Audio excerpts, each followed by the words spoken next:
have the senior management of Tata Elxsi, represented by Mr. Manoj Raghavan, MD and CEO, Mr. Nitin Pai, Chief Marketing and Chief Strategy Officer, Mr. Muralidharan HV, Chief Financial Officer, Mr. Gaurav Bajaj, CFO Designate, and Mr. G. Vaidyanathan, Chief Investor Relations Officer. We will start the call with a brief overview of the past quarter by Mr. Raghavan, followed by a Q&A session. We would appreciate your cooperation in restricting yourself to 2 questions per participant to allow others an opportunity to interact too. If you do have further questions, do join the queue and we would be happy to respond to them if time permits. I now hand over the call to Mr. Manoj Raghavan. Over to you, sir. Thank you, Lokesh. Good afternoon, everybody. I hope my audio is clear. Yes, sir. Okay. Thank you for joining us today and hope you and your families are safe. I'm happy to report that we have delivered another quarter of strong all-round performance. We have actually carried our momentum from the last fiscal year to the current one, and we continue to execute strongly on both top line and bottom line. Our revenues from operations for the quarter gone by is rupees 558 crores, translating to a growth of 7.7% quarter-on-quarter and 39.4% year-on-year. The growth was predominantly volume-led, with a constant currency growth of 6.4% quarter-on-quarter and 37.4% year-on-year. The PBT for the quarter was 153.9 crores, registering a growth of 63.9% year-on-year, and net profit for the quarter stood at 113.4 crores, reporting a growth of 64.6% year-on-year. Please note that I think we have even disclosed in our fact sheets that the bottom line factors an additional 33 crores of employee expenses on account of the special one-time bonus for all our employees, as conveyed in the previous investor call.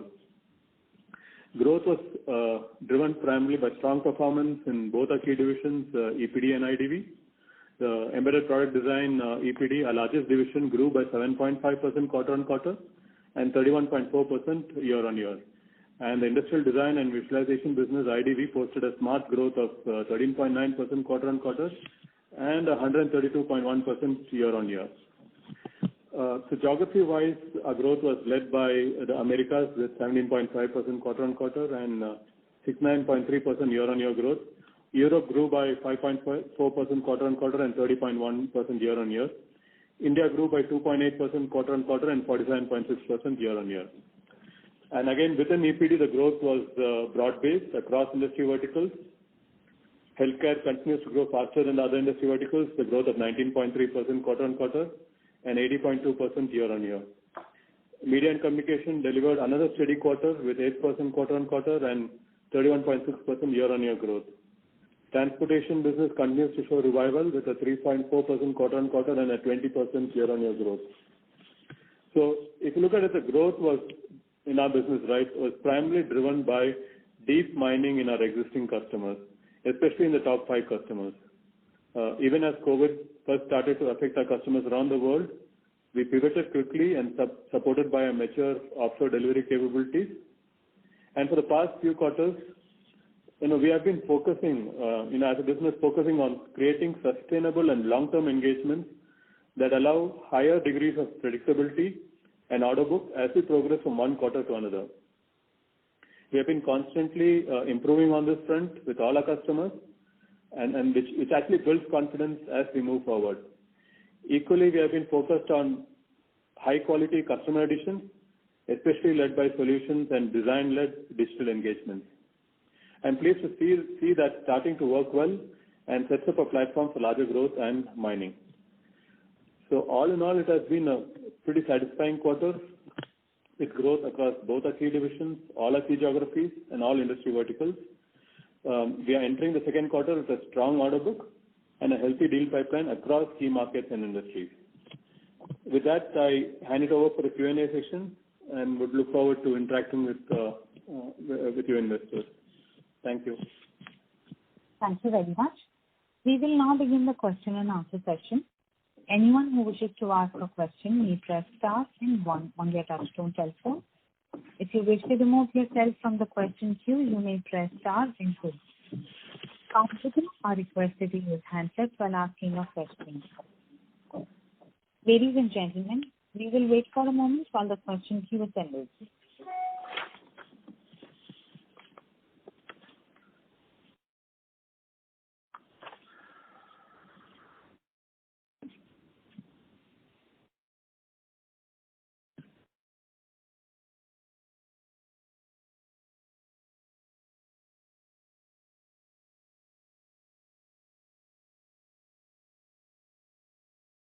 The first question is from the line of Vimal Gohil from Union Asset Management. Please go ahead. Yeah, thank you for the opportunity. And congratulations to the team on very good set of numbers. Sir, my first question was on your automotive vertical. So if I were to look at the numbers, your top customer has grown at about 12% on a quarter-on-quarter basis. But if I were to exclude that from the automotive business, the non-top automotive business has actually shown a decline. So if you could just give me some reason as to why that has happened.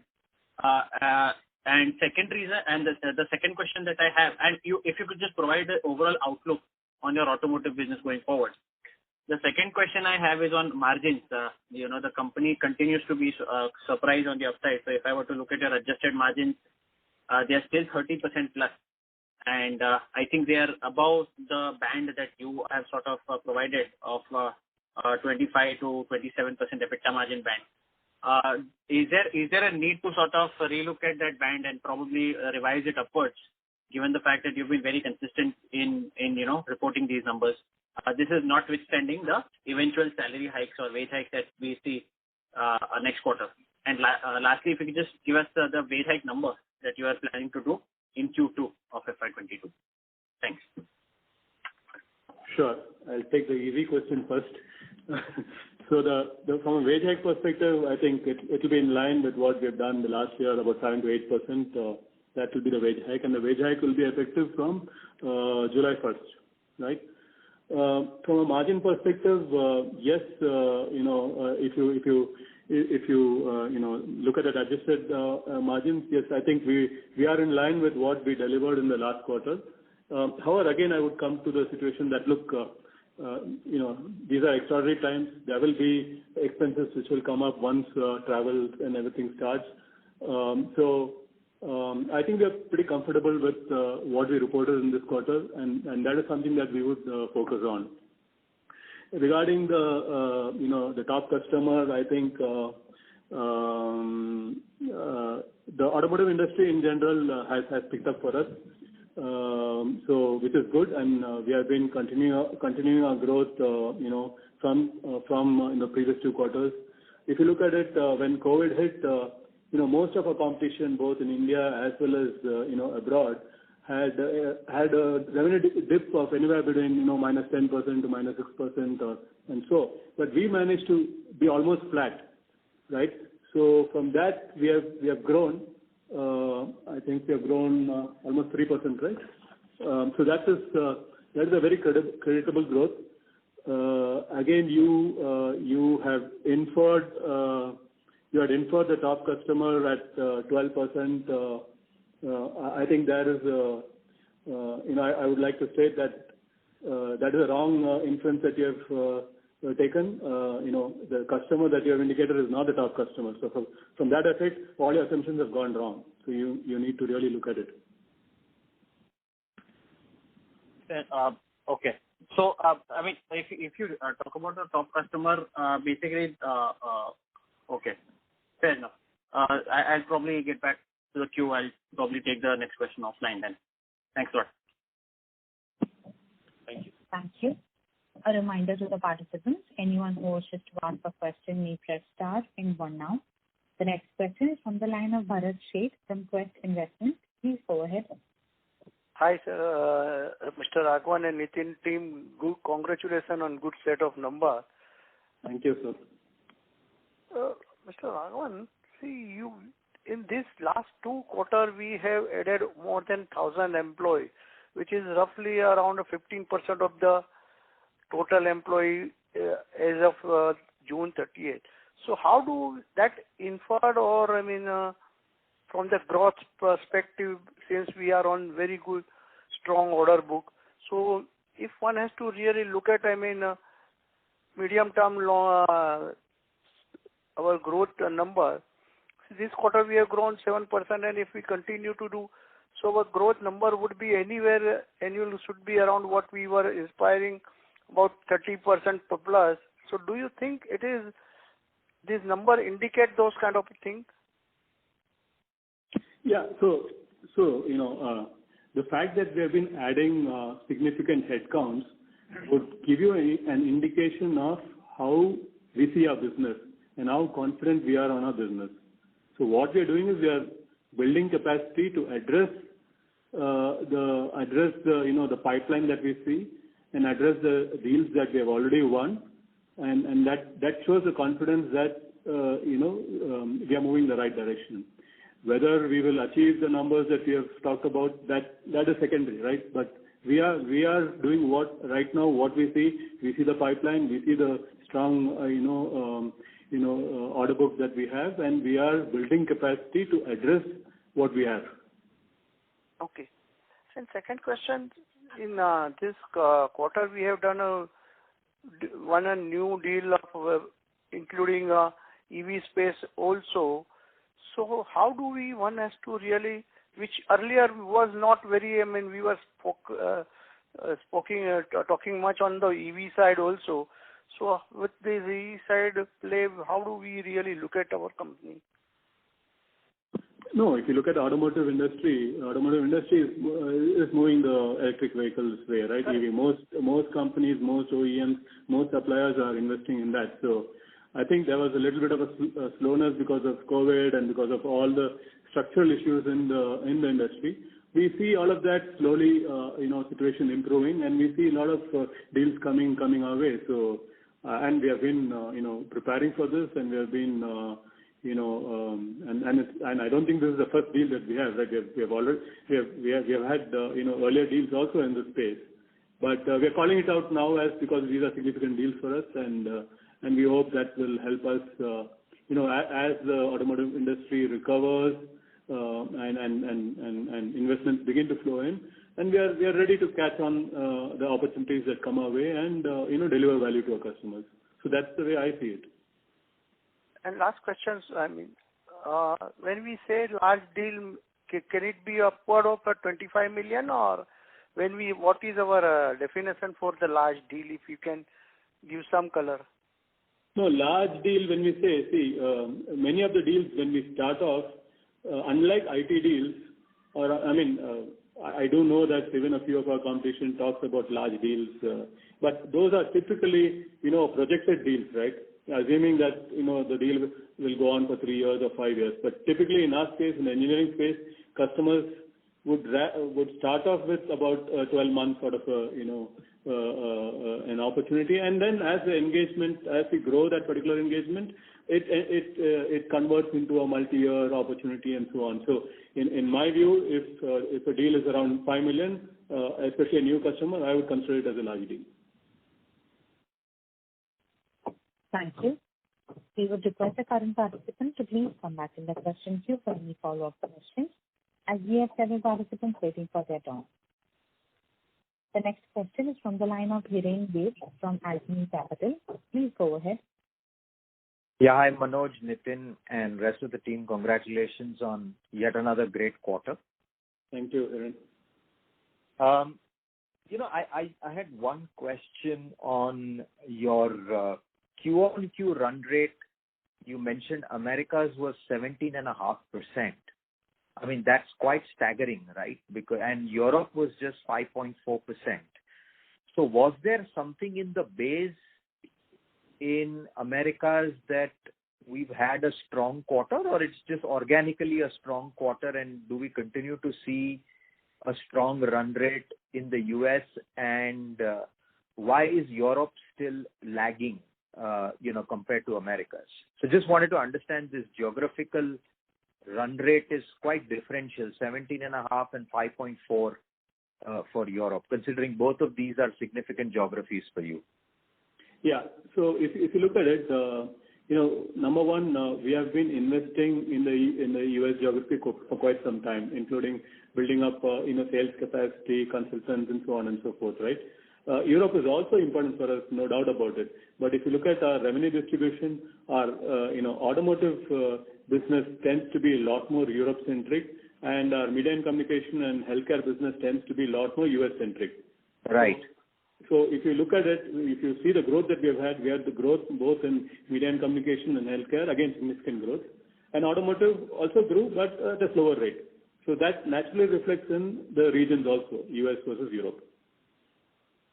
And therefore, you believe you'll continue to see strong growth in the Americas going forward? Yeah, we are pretty confident the way business is going. We're pretty confident that we have done all the right things as far as US is concerned, and we hope that whether we will have such a strong growth, it's a very difficult question to answer, but we believe we have some sustainability there and on the customer pursuits and so on, right? So all the investments that we have done, we believe will continue to help us grow our business in the US. We also expect Europe will recover, and that's something that we are definitely working towards, and we hope it will be driven by the new spending in the automotive customers there.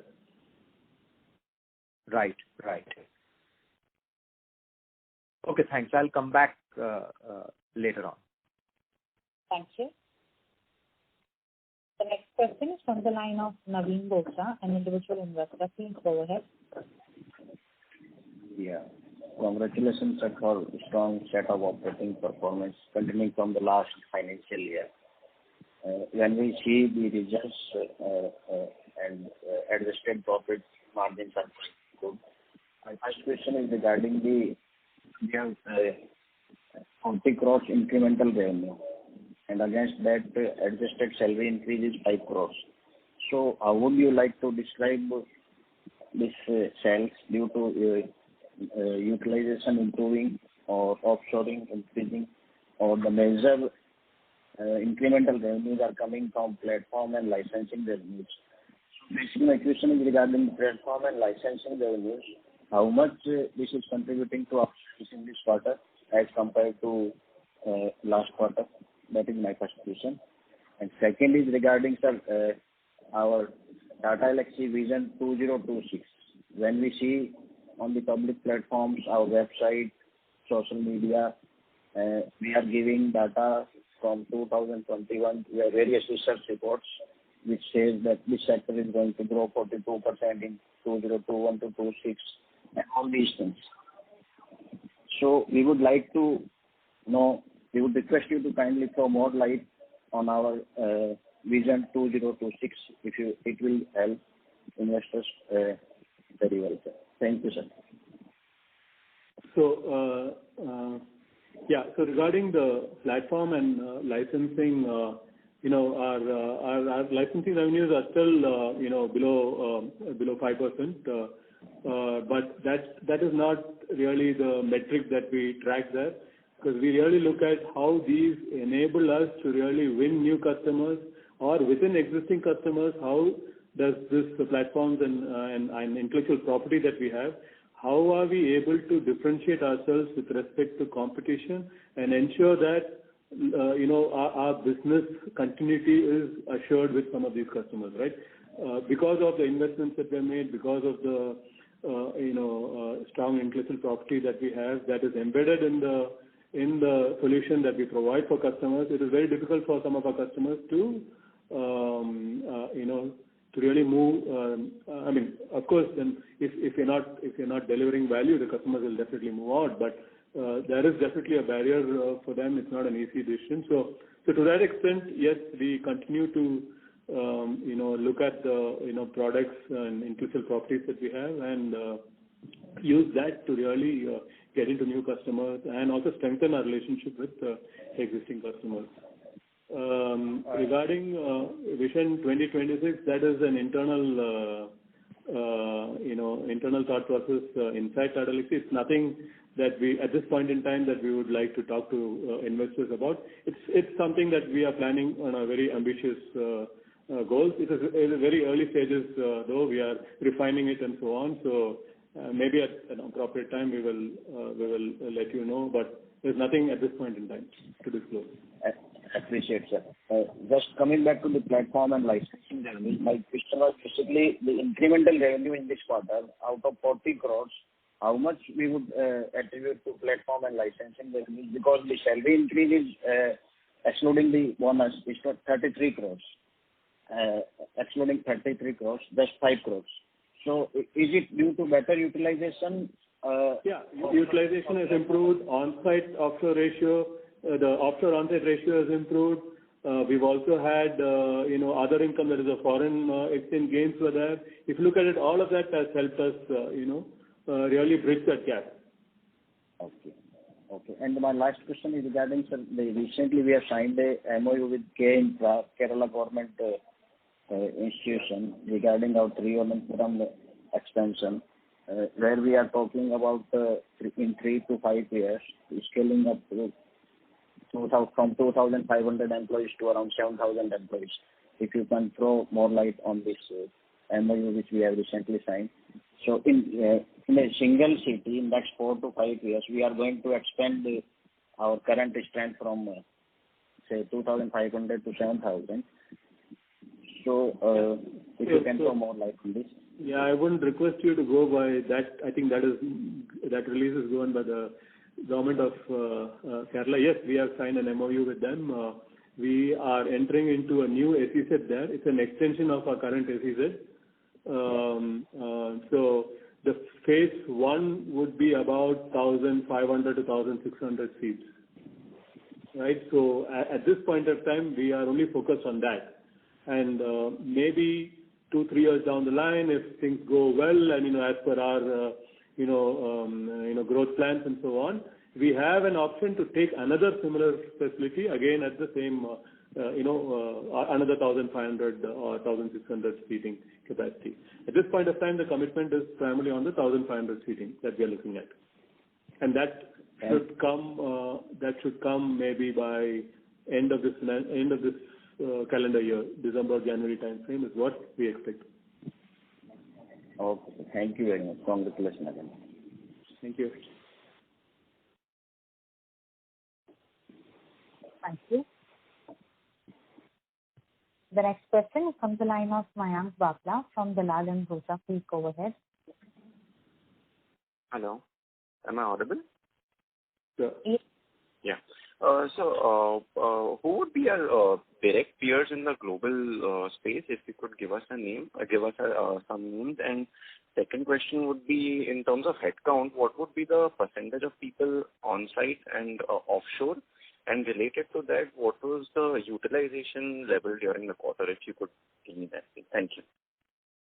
Right. So this is Nitin here. So maybe I'll take the first part of the question, and then, of course, I can comment while I'll let Manoj and Gaurav take the other two. So on the competition set, you really have to remember that we compete with a spectrum of players, right? So at one hand, we do compete with everybody who is a scaled IT player. So whether it's an Accenture, Capgemini, TCS, Wipro, HCL, and so on, they've always been there. They've always had some amount of engineering work, and we continue to compete with them. We compete with different organizations among this set in specific industries. So, for example, in media and communication, we always treat Accenture as a primary competition. Similarly, for other industries, somebody else. So that's layer one. There's another layer which is specialized players, right? And those specialized players include some which have already been acquired, like Altran and so on, and some which are still there, Akka, Alten, Bertrand in Germany. All these represent multi-industry as well as very auto or transportation-focused players. Then as you come to India, of course, you have companies like KPIT and LTTS and so on, right? So in that sense, if you look at the global landscape, we compete with 2-3 different sets of competitors. India headquartered outside of India, but pure play ER&D, and then the large IT players have always been around. So that's a quick note on the first point. On utilization, I think we have moved up 2% from 77 to about 79%, right? So to the earlier question from Mr. Bothra, yeah, this is also one part of the reason why our margins have improved or contributed to margin improvements. The last question was on on-site offshore. At headcount perspective, I think about 10% of our employees are on-site. Approximately 90% is offshore. Thank you so much, sir, and congrats and best of luck for the rest of the year. Thank you. Thank you. Thank you. Thank you. The next question is from the line of Sanjay S. from Ampersand. Please go ahead. Yes, sir. Congratulations on a very strong growth. I just noticed that your attrition level has gone up quite a lot despite you announcing such a massive bonus. Is it because the employees have become quite restive about opportunities outside? Yeah, so the market, as you know, is very hot right now, right? If you look at it, most companies, competition, everybody has shown attrition figures like 15%, 16%, and so on. So yes, there are a lot more opportunities for employees given the fact that everybody is working from home and so on. And earlier, if you're based in Bangalore, typically you would look for work only in Bangalore. But right now, the situation is such that you can look for work in maybe next 12 months to 18 months. Most companies would allow people to work from home. So there are a lot more options for employees. So definitely attrition is picking up, and that's an industry issue. It's not a Tata Elxsi issue alone. But are you comfortable with the wage hike that you are planning, which is similar to last year, despite this change in attrition level? No, the wage hike, as I said, is an average wage hike, right? So we know who are the key people, and we will ensure that our key people continue with us. Okay. And so just two more questions. I noticed that your the revenue from India geographies has fallen sequentially from this quarter. Has it got something to do with COVID? Like otherwise your numbers would have been better. Yeah, it is not just on India, but India also, right? Yeah. So yes, COVID is definitely one of the issues that resulted in numbers, showing that. So is it a loss of revenue, or you will be able to kind of get that back in quarter two? We hope that we'll be able to bring that back. Again, it depends on if there's going to be a wave 3 or not, and and so on and so forth. Okay. And the last question is that your offshore mix has improved quite substantially, but you are thinking that once travel opens up, something will change. But do you think that there will be, again, the offshore mix will go down to previous levels, or it will stay at around this level despite travel opening up? Once the travel lifts, then, we will definitely see an increase in our on-site because even though a lot of our customers have got comfortable with Tata Elxsi delivering value from offshore, but still there are a few customers who would prefer engineers being closer to them and so on. So yes, if travel restrictions are removed, there will be some increase in our on-site numbers, but it may not go back to the pre-COVID, so it will settle somewhere in between, I would say. Thanks a lot, sir. If I can just ask last question, that you just said that you have prepared or about to prepare vision statement for 2026. While you don't have to really give us numbers or anything, can we just get some thoughts like what really is going to shape that vision statement? The vision statement, definitely we have our own, as employees, as senior management, we have our own aspirations for this company, right? Of course, we have, there is, the Tata Group from a board of directors and so on. Also, there are aspirations in terms of where this company can go. Then there is the whole market, the whole, the business out there that we can tap into. So it's a combination of all of this. And we believe that there is significant, growth potential and significant opportunities for us to tap into. So we are working on those lines. Understood. Thanks a lot, sir, and all the best. Thank you. The next question is from the line of Anish Munka from JFK Investments. Please go ahead. Yeah, good afternoon, sir. So my first question is, so we have observed that most of the global auto companies are facing huge supply chain pressures due to the semiconductor issues, and much of their cash flows have evaporated. So this situation looks to be over in the next 18 months, and not before that, until the new foundry capacity will come online. So what makes the OEMs continue to spend hefty amounts to be future ready when they will continue to face VUCA type situations on a consistent basis? And what would you attribute to us gaining market share in a degrowing auto ER&D market? Thank you. So maybe I can take that first. On one hand, you have to note that certain short-term pains cannot have magical answers in the short term either, right? So, for example, if you're looking at the kind of electronic software and hardware that goes into cars, and that is where the chip shortage comes from, the ability to substitute one component for the other or one product for the other is not very easy, and nor is it going to deliver in the short term either, right? So, to some extent, there are some measures going on. There is some participation from our side in some of these switchover programs. But we also know that there are no short-term or magical fixes, right? So that is part one. Part two, if you look at customers and R&D spend, yes, of course, R&D spend is always discretionary. I can choose not to continue to do any R&D. But that is not true. All companies have to do R&D because you will be that much more of a dinosaur 2 years later if you decided that you're going to stop everything from now, right? Equally, what I will decide on, even as I reduce R&D spend, is where do I want to spend it on? And I think that alignment is important.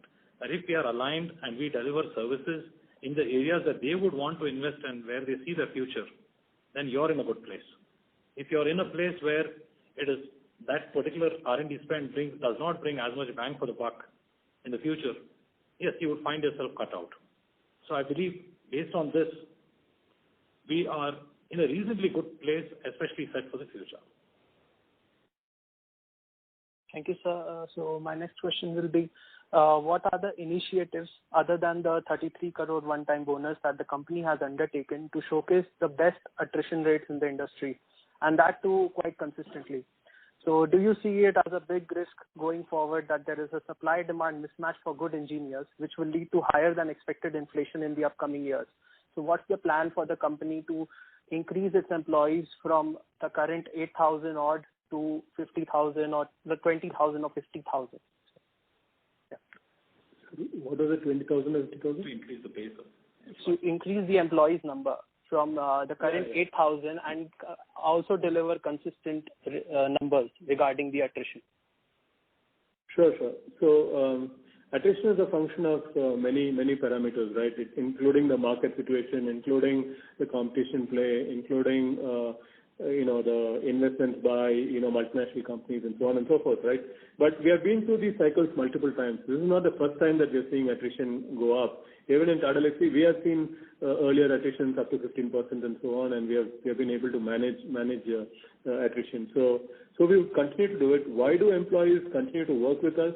Is primarily because the quality of work, the sort of employee-friendly policies that we have, the sort of open communication that we have with all our employees, and in effect, it's like we're like one big family wherein each one of us support each other to ensure that ultimately the company moves forward in the right way. So I am extremely proud of the culture that we have built in this organization, and a lot of that will help us as we move forward. Of course, we are investing in our employees. We've done as I said, we've done a bonus for our employees to ensure that during the tough times, right, especially when COVID was hitting, we took care of our employees. We've had a lot of support for employees from either from medical whatever services that we have provided, the vaccination camps that we have run, the sort of mental health campaigns, that we have provided for employees. There are a number of things that we do to take care of employees. So it is not just money at the end of the day. It is what do employees feel about working for us. And I'm proud that, look, we did an employee satisfaction survey in the midst of COVID, and COVID was happening, we did that survey. And as compared to the previous survey, we increased our employee satisfaction points by almost 22%. So that is a pretty significant thing that shows that employees are committed and, value working with us, right? So yes, there will be short-term issues, short-term pains, slightly higher attrition. But I think in the long term, I think we have a great culture that we're building here, and definitely the quality of work will motivate good engineers to really come and work with us, right? So yes, and moving forward, we will definitely take steps as and when we see attrition is peaking. We would take care of it. We have a hand and feet, eyes and ear on the ground. So we will take appropriate action. Yeah, noted, sir. Thank you so much. Thank you. The next question is from the line of Pranav Thakkar, an individual investor. Please go ahead. Thank you for the opportunity and congratulations for a great set of numbers. I would, if you can throw some light on the opportunities that lies within India, especially with EV initiative and how ingrained Tata Elxsi with Tata Motors, and also if there are some opportunities lies with the Indian Railways. Sure. Both, we are, Tata Motors is an existing customer of ours, and, we look at that opportunity, especially as Tata Motors pivot into the EV space. There will definitely be, a significant role for us. So that's something that we are discussing with Tata Motors. Of course, not just with Tata Motors, but there are a number of other customers also in India. So I think we're pretty confident that there will be recovery in the space, especially in India. And a company like us would stand to benefit because of the deep domain knowledge and capability that we have been building, and our experience with global customers, which will definitely help us deliver value to our Indian customers, right? Indian Railways is something that we have been working with for quite some time. We have been working on, especially from improving the station infrastructure, and we have done a number of projects for railways and also for companies that supply into railways, right? So we have been already working, and I think as modernization happens and as government spends a lot more money on that, we have a very good opportunity to really get a pie of that. Right. And a follow-up question to this, that how many automotive players, like exactly, if you can give number of accounts Tata Elxsi is working with?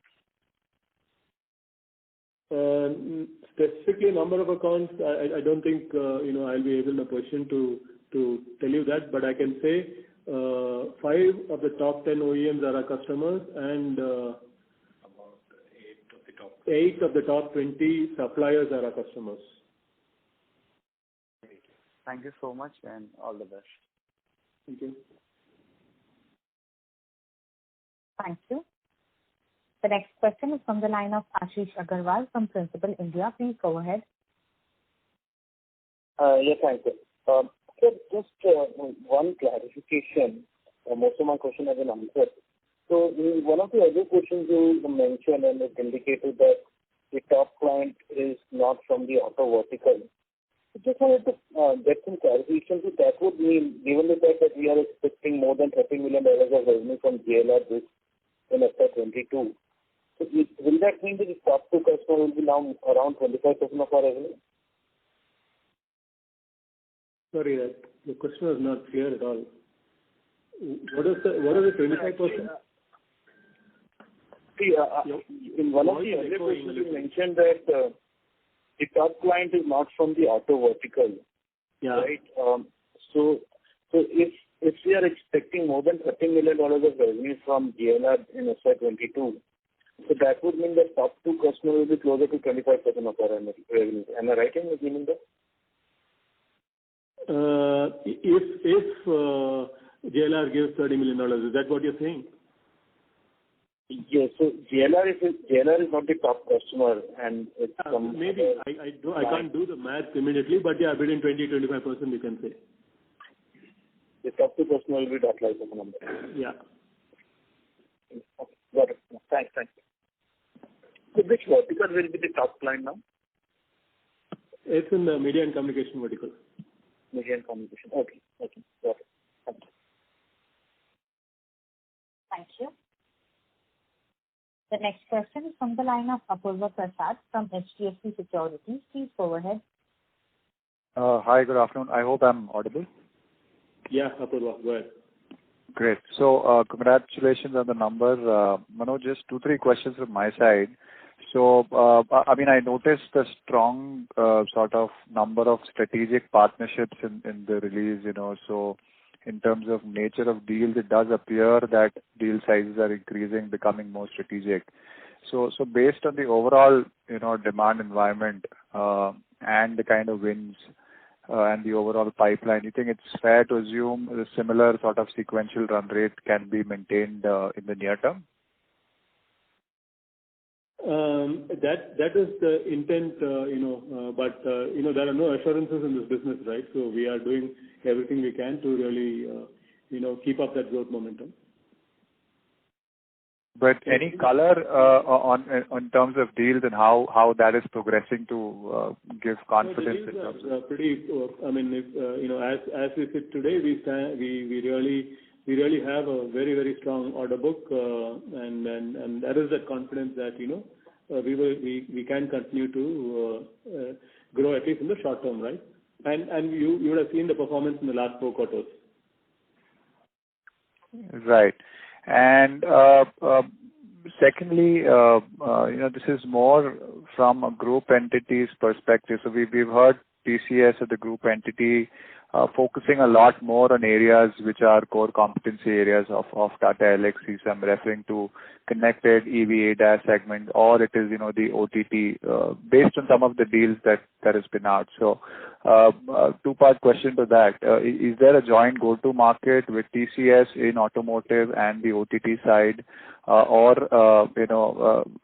if the related entity is competition, is there any demarcation really to avoid overlaps? So there is no demarcation or there is no collaboration per se, right? It's again deal to deal. We collaborate, we coexist, we compete. It's all everything together, right? But however, it is not just only about TCS, right? You look at the global industry. The last 3-4 years, ER&D segment has always been touted as a fastest growing segment, and that companies like Accenture or Capgemini, they have made a number of acquisitions to really strengthen the ER&D space. So it's not just about TCS. We see this focus on ER&D from all the big IT players, and not just that. We've always had strong companies like Wipro, HCL, Tech-M, and so on, also getting a good percentage of their revenue from the ER&D space. So this is not something new. The large IT players have always been competition, and we continue to see that competition. And we have to really deliver value, and what, so based on our value proposition and based on our core competencies, customers decide to work with us and not with the large IT companies, right? So this has always been there. It is not new for us. Got it. And just your comments on strong growth in top 5. So you did talk about the top account, but broadly on top 5 showed very strong growth. So is there been a churn within that, or are there any driving factors which you can talk about? No. So when COVID hit us, right? We really took extra care to ensure that the relationships with the top 5 and the top 10 customers, we've ensured that we do everything possible to address their requirements, right? So as I said, I think in Q1 of last year and so on, right? We even had discounts and rate cuts and so on, so that we take care of those customers. So what has happened is that because of all that we have done to really be with the customers during their tough times. Each of these customers, now we have a far deeper engagement with them. We have if you look at it, we have done extremely well in mining these customer relationships and strengthening these customer relationships, and that really has helped us deliver, the growth that we are seeing. So I think it is, and we are now strategic to each of these customers. So I think that is something that we are very proud of, and we would want to continue. Got it. And just finally, on margins, just wanted to get your comments correct. You said that you're comfortable with margins where they are currently, notwithstanding the wage impact and some of the discretionary spend increasing. Sure. I think we would strive, unless suddenly everything opens up and, our SG&A goes up, our travel budget goes up and so on, we should be pretty confident or comfortable is what I would say. Got it. Thank you and all the best. Thank you. Thank you. The next question is from the line of Hansal Thakkar from Lalkar Securities. Please. Yeah, thank you so much for the opportunity and congratulations to the management. So I'll just take Mr. Apurva's question a little further. Apart from TCS, Tata Technologies has also expressed their interest in venturing into mobility. So I just wanted to understand essentially at a group level, what is the broad strategy? No, see, whether it's Tata Technology or whether it's TCS, they are different companies. We are a different company, right? So we really cannot tell what that company should do or that company shouldn't do. So we have to focus on our business, and that's what we have been doing. Okay. Got it, sir. Thanks so much. Thank you. The next question is from the line of Arjun Balakrishnan, an individual investor. Please go ahead. Yeah. Thanks a lot for the opportunity and congratulations on a great set of numbers. I have two questions. One is on and congrats on the 3 product award on the NASSCOM. So on these products, are we trying to pivot from being an ER&D service company to eventually being a product and a licensing company with services being a portion of the revenue, thereby we can expand margins? No, we are not getting into we're not trying to be a product company in the sense that significant part of our revenue is coming in from products, right? No, products for us are enablers to really build services around that and help our customers, time to market and so on, right? So we don't want to compete with our customers. If you start launching your own products, sometimes, in this industry, customers will start worrying whether is this a company that we need to work with. They get worried about, helping a competitor, right, build up capability. So we would never be a full-fledged product company. However, we'll continue to build products and intellectual properties that will help us make a meaningful impact from a value delivery perspective to our customers. And that's the intention. Right. So all of these platforms and, these things that we develop is more for our delivery rather than giving it to the customer and getting revenue as licensing. So it's more for helping us deliver better, is it? Yeah. We definitely license these intellectual properties or platforms to customers, but it is not a product by itself. Around it, we need to build the product. So these are, you can say like building blocks or stepping stones. Right. Okay. Okay. Finally, one question is, because we have, we're working with our existing customers and deeper, as you said, just to understand from the customer's perspective, how expensive would it be switched from, say, a partner like Tata Elxsi to another partner? How would the switching costs work for them? I'm trying to understand what is the competitive advantage. So can you throw some light on how strategic we are for the customer and how difficult it is for them to switch from, say, Elxsi to somebody else who probably offers a lower price or something like that? And I'm trying to understand it from that perspective. Yeah. So we are in the ER&D space, right? It is very different from the IT space. In IT space, it's typically the platform is already built. It is you need to maintain or take a bank or any of the applications, right? So all it needs is some domain knowledge and skills around programming languages or databases and so on and so forth. So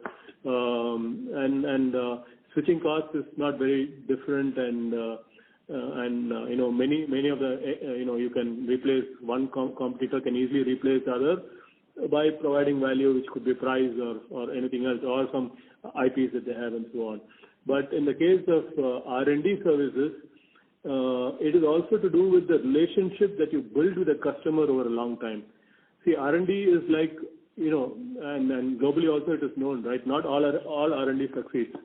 So if you have a partner with whom you have built a relationship and we have been delivering value and success to that customer, it is a lot of risk for them to move away from us and go into another relationship, especially because the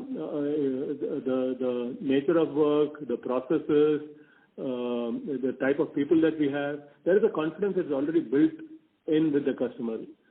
So that is something,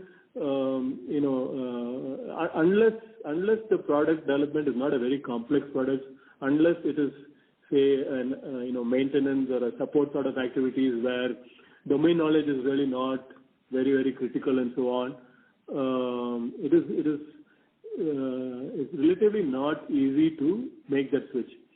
But however, there are some of these large organizations that go ahead and do a vendor consolidation or do some such activity, right? Primarily driven by the IT thought process.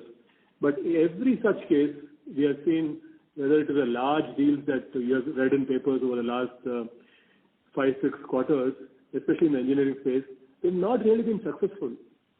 Because though it is all pushed by the procurement or the finance guys, the engineering guys feel that this is not the right way to move forward. Because that's very comforting to hear. Yeah. Yeah. So even though there have been competition that comes and says that, look, we have won over a deal over Tata Elxsi, for example, I can confidently say that we continue to exist in all those engagements and we continue to deliver value. Thanks a lot for those answers. Thank you. Thank you. The next question is from the line of Bhavesh from Karakin Industries. Please go ahead.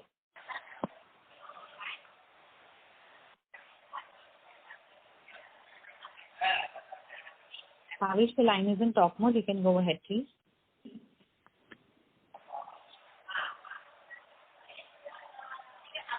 Due to no response, we move to the next question, which is from the line of Vimal Gohil from Union Asset Management. Please go ahead.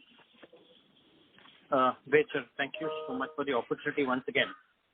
Sir, over the past few quarters, you've been alluding to some opportunities in some newer areas in automotive. So if you could just highlight what has there been any progress there? I know it may be too early to ask, but at one point of time, even medical devices were strong, and today it is one of your key revenue drivers. So maybe if we are at that stage in those segments as well in automotive, if we could highlight that.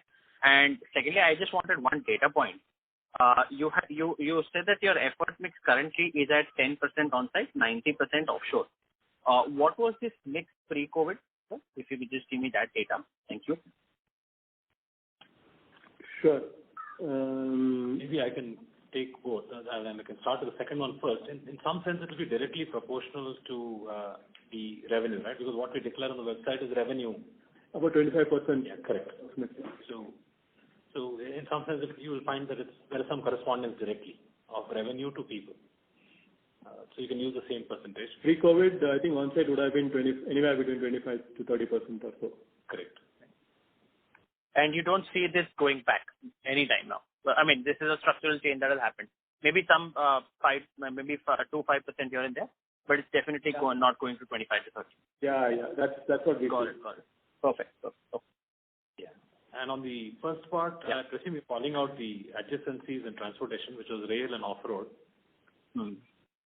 Right. And I think, like we said, we want that to be to accelerate faster than the core vertical automotive. Not because we want to grow automotive slower, but we believe that growth is faster and possible in these two other segments that we have called.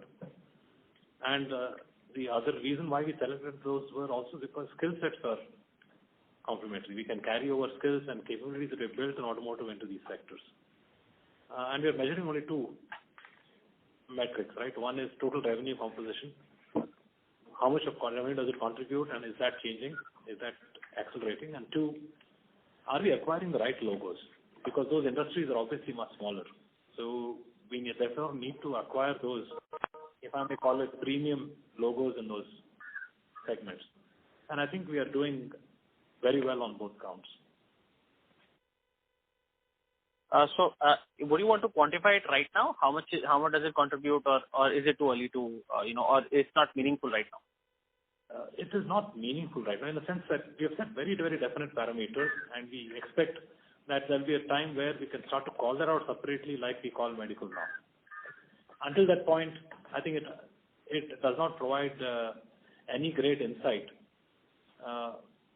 to call out numbers on that front. Perfect. Thank you so much once again. All the best. Thank you. Thank you. Thank you. That was the last question. I would now like to hand the conference over to Mr. Manoj Raghavan for closing comments. Thank you all for your patience, and I hope we were able to answer the questions and answer all your queries. Would look forward to meeting you again in the next quarter. Take care till then. Bye-bye. Thank you. On behalf of Tata Elxsi, that concludes this conference. Thank you.